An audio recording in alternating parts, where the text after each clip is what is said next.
आरोप सरकार के ऊपर है और यह कहा गया है कि आप लोगों ने यहूदियों जैसी हालत मुसलमानों की कर दी है। मैं एक ही चीज कहना चाहता हूं, पता नहीं कैसे हिटलर है हम, हमें ही समझ में नहीं आता कभी कभी। तो इस देश में जितनी मुस्लिमों की आबादी है उससे ज्यादा मुस्लिमों को जितने भी सोशल वेलफेयर की स्कीम्स हैं उसमें उनकी हिस्सेदारी है।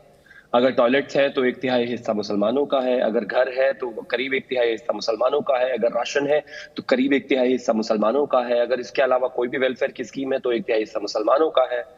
इसके अलावा अगर बात करें तो मुसलमानों के नाम पर कोई भी आकर यहाँ पर वोट जिहाद कर दे, लव जिहाद कर दे, लैंड जिहाद कर दे, वो भी कर पाता है। इसके अलावा असदुद्दीन ओवैसी इस देश में जिस तरीके से जैसे चाहें आदरणीय प्रधानमंत्री जी से लेकर हिंदुओं को जो चाहे गाली दे सकते हैं। उनके छोटे भाई जैसे चाहें जिस तरीके से चाहें देश में जो है भगवान को, माता सीता को, किसी को भी गाली दे सकते हैं। इसके अलावा अगर मैं बात करूं तो आदरणीय प्रधानमंत्री जी को कोई भी पॉलिटिकल पार्टी किसी भी स्तर पर आकर किसी भी हद तक गालियां देकर चली जाती है। इतनी जनसंख्या है उसके हिसाब से कहीं से ज्यादा भागीदारी जी। बावजूद उसके असदुद्दीन ओवैसी कहते हैं कि हिटलर शाही है। कैसी हिटलर शाही है भाई? हिटलर शाही होती तो हिटलर शाही के और हिटलर के तौर तरीके ही अपनाए जाते, लेकिन ऐसा बिल्कुल नहीं है। लेकिन हाँ, आपको जो हिटलर शाही लग रही है वो शायद इसलिए क्योंकि आपको धर्म के आधार पर आरक्षण चाहिए, आपको धर्म के आधार पर रिप्रेजेंटेशन चाहिए, आपको धर्म के आधार पर जो है फायदे चाहिए, जो बाबा साहब के संविधान के खिलाफ है। वो भारतीय जनता पार्टी नहीं होने देगी, वो आदरणीय प्रधानमंत्री जी नहीं होने देंगे, आदरणीय गृह मंत्री जी नहीं होने देंगे। और इसको अगर हमारे साथ इस वक्त मुफ्ती नदीमुद्दीन जी जुड़े हुए हैं, अध्यक्ष हैं ऑल इंडिया उलेमा काउंसिल के। नदीमुद्दीन साहब, स्वागत है आपका। और क्या आप असदुद्दीन ओवैसी के बयान से इत्तेफाक रखते हैं? वो कह रहे हैं कि इस वक्त यहूदियों जैसा हाल मुस्लिमों का कर दिया गया है। देखिए, मैं उनकी बातों से इत्तेफाक करता हूं नहीं करता हूं, मैं उनका कोई प्रवक्ता नहीं हूं। ठीक है। मगर असदुद्दीन ओवैसी की कुछ बातों से मैं सहमत हूं। और सीएम तिवागी से मेरा एक सवाल है कि धर्म के आधार पर रिजर्वेशन नहीं देना चाहिए, बिल्कुल नहीं देना चाहिए। कर्नाटक में जब येदियुरप्पा की सरकार थी तो मुसलमानों को रिजर्वेशन दिया था। आज भी हरियाणा में भाजपा की सरकार वक्फ बोर्ड से इमाम और मौलवियों को तनख्वाह देती है। रहा सवाल अवैसी का, क्या बोल रहे हैं? अवैसी को सिक्योरिटी किसने दिया है? सीएम तिवागी ये भी बताए किसने दिया। आज हैदराबाद का अगर ओल्ड सिटी और नया शहर दोनों का कंपैरिजन का किया जाए तो हैदराबाद कहां खड़ा है? मैं कहता हूं कि ये इलेक्शन के टाइम पर इनसे और एक सवाल है, ये कह रहे कि गालियां दे रहे। विदुड़ी तो पार्लियामेंट के अंदर क्या क्या बोल रहा था। 10 साल में जितनी गालियां शिवम त्यागी एंड कंपनी ने, लव जिहाद, जिहादी, आतंकवादी, सीएम त्यागी से तो कई मरतबा मैं खुद डिबेट कर चुका हूं। शिवम त्यागी की जबान को खुद लगाम नहीं है, जिहादी बोलते हैं, आतंकवादी बोलते हैं। और प्रधानमंत्री एक जो दुनिया के एक पॉपुलर लीडर जिनको विश्व गुरु आप बताइए मंगलसूत्र की बात करते हैं। तो बीजेपी का काम है कुछ करना नहीं, मुसलमानों का टारगेट करना। मैं कहता हूं कि कह रहे हैं कि एक मिनट, प्रधानमंत्री कह रहे हैं कि मंगलसूत्र बेच करके दे दिया जाएगा। मैं कहता हूं भैया मेरे, सच्चर कमेटी में क्या रिपोर्ट आई?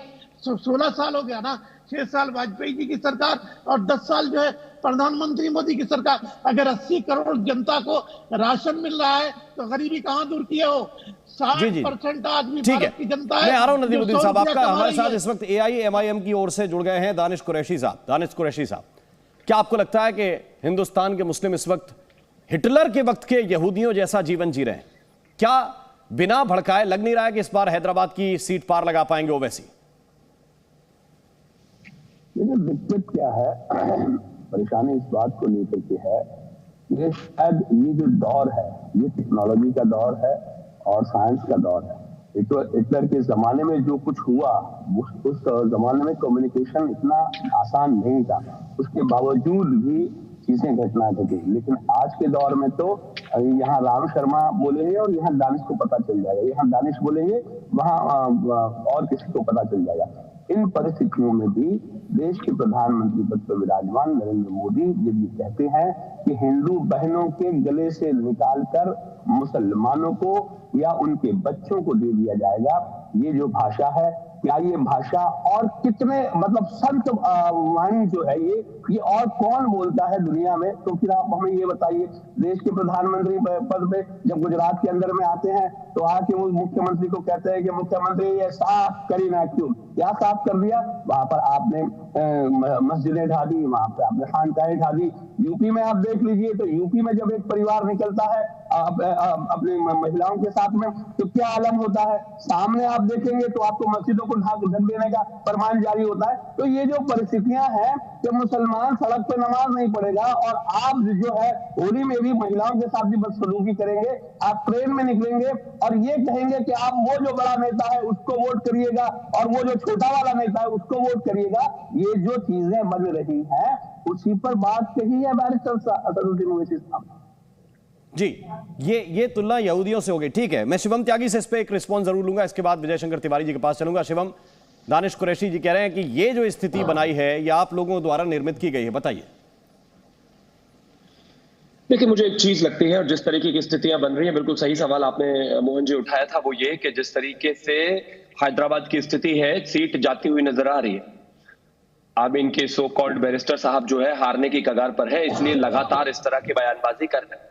इस देश में क्या एक ही तरफ से सारी चीजें होती है? और मैं सबसे पहले एक ही चीज कहना चाहता हूं, कहीं ना कहीं जिस तरह के माहौल बनते चले गए हैं हमारे देश में, बेटियों के साथ क्या हो रहा है ये देश नहीं जानता क्या?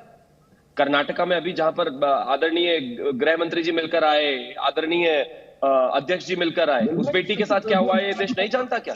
किस तरीके से ध्रुवीकरण। दानिश भाई बीच में नहीं बोलना, कम से कम सुबह सुबह तो डिबेट को डिबेट की तरह कर लिया करो, जरूरी थोड़ी ना है दिन भर चिल्लाना, जितना प्यार से बात कर सकते। तो प्लीज जब आपके समय में मैं नहीं बोला तो मेरे समय में आप मत बोलिए। अरे भाई आपके समय में बोला क्या? नहीं मैं एक 20 सेकंड जी। मुझे कुछ भी आपकी आवाज नहीं आ रही है, मेरी भी नहीं जा रही होगी, थैंक यू। तो मैं सिर्फ एक ही चीज कहना चाहता हूं, वहां पर आपको दिखाई नहीं देता किस तरह की स्थितियां बनी हुई हैं?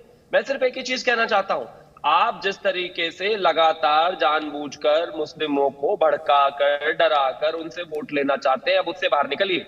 केंद्र सरकार की कोई भी एक ऐसी नीति नहीं है जो मुसलमानों के खिलाफ जाती हो, और ना ही केंद्र में कोई ऐसे प्रधानमंत्री बैठे हैं कि किस पर्टिकुलरली द मुस्लिम्स या पर्टिकुलरली द हिंदूज कह के किसी पर्टिकुलर धर्म को अपीज करेंगे। नहीं, सबको बराबर चीजें मिलती हैं, सबको बराबर बात हुई है। लेकिन हाँ, इतना जरूर है, जहां तक मंगलसूत्र की बात आई मैं उस पर फिर से लगातार कहना चाहता हूं कि जिस तरीके से कांग्रेस का मैनिफेस्टो रहा है, हमने वो बात लगातार कांग्रेस को कही है और हम अपने स्टैंड पर पूरे तरीके से कायम। कांग्रेस के जो हालात है, चाहे वो उनके वक्फ बोर्ड को जमीन देना रहा हो, चाहे वो 1995-2013 का वक्फ बोर्ड के मेजर डॉक्यूमेंटेशन में चेंज हो, उनके लॉज में चेंज हो, चाहे डिफेंस और रेलवे के बाद तीसरे नंबर की सबसे ज्यादा जमीनें उनके पास देने का विषय हो, चाहे मुस्लिमों को 16% जो है आरक्षण देने की बात हुई हो सरकारी नौकरी में आंध्रा में, चाहे 4% तेलंगाना में देने की बात हुई हो, चाहे 85 जातियों को कर्नाटका में डालने की बात हुई हो, वहां पर मुस्लिम तुष्टिकरण हुआ है, उसके खिलाफ हम बोलेंगे। और अगर आपको ये हिटलरशाही लगती है तो हिटलरशाही सही, लेकिन इस देश में धर्म के आधार पर जो है आरक्षण नहीं बटेगा। दानिश कुरैशी, जरा बताइए कि क्या धर्म के आधार पर आरक्षण की बात प्रधानमंत्री ने उठाई, और शिवम त्यागी कह रहे हैं कि चूंकि कांग्रेस का मैनिफेस्टो है, उसके कुछ पॉइंट्स हैं, उसके आधार पर हमने कांग्रेस का विरोध किया है, उसके तुष्टीकरण की नीति का विरोध किया है। क्या ये यहूदियों से तुलना करने के लिए पर्याप्त है? देखिए राम मोहन जी, सबसे पहली बात तो शिवम त्यागी जो भारतीय जनता पार्टी के प्रवक्ता हैं, वो खुद कह रहे हैं कि अगर ये हिटलरशाही है तो हम हिटलरशाही करेंगे, हम हिटलरशाही में मानते हैं। आप किसके टीवी और आपकी न्यूज चैनल पे वो बैठ के ये बात करें। दूसरे नंबर की बात, बड़ी बातें कर रहे हैं वो महिलाओं की सुरक्षा के लिए, उसके लिए हमने मणिपुर में महिलाओं की सुरक्षा नहीं देखी, हमने यूपी में महिलाओं की सुरक्षा आधी रात को जला दी गई, हमने नहीं देखी, हमने बिल्किस बानू के साथ में जो किया वो आपने नहीं देखा। दिक्कत आपको यही है, हम जो कह रहे हैं वो यही तो कह रहे हैं कि आपको एक तरफ का जो है दंगाई नजर आता है, या एक तरफ का जो जालिम है वो नजर आता है, और दूसरी तरफ सरकार के स्वरूप में खुद बैठे हैं। अगर शिवम कह रहे हैं कि हमारे पास हम नीतियों की बात करते हैं, तो देखिए हमने नीतियां देखी, हमने चंडीगढ़ में भी संविधान की नीति देखी, क्या हुआ, सुप्रीम कोर्ट ने किस तरह से हड़काया उनको, उसके बाद हमने देखा कि मध्य प्रदेश में किस तरह से सरकार बनाई गई। तो ये जो कानून की बात करते हैं ना, ये इनकी कानून की बात भी दोगली और खोखली बात है, इस बात में कुछ दम नहीं है। इसके अलावा भी आप दूसरे राज्यों में देखो जहां छोटी, मैं मुफ्ती नदीमुद्दीन साहब के पास जाना चाहता हूं, लेकिन उससे पहले Zee News.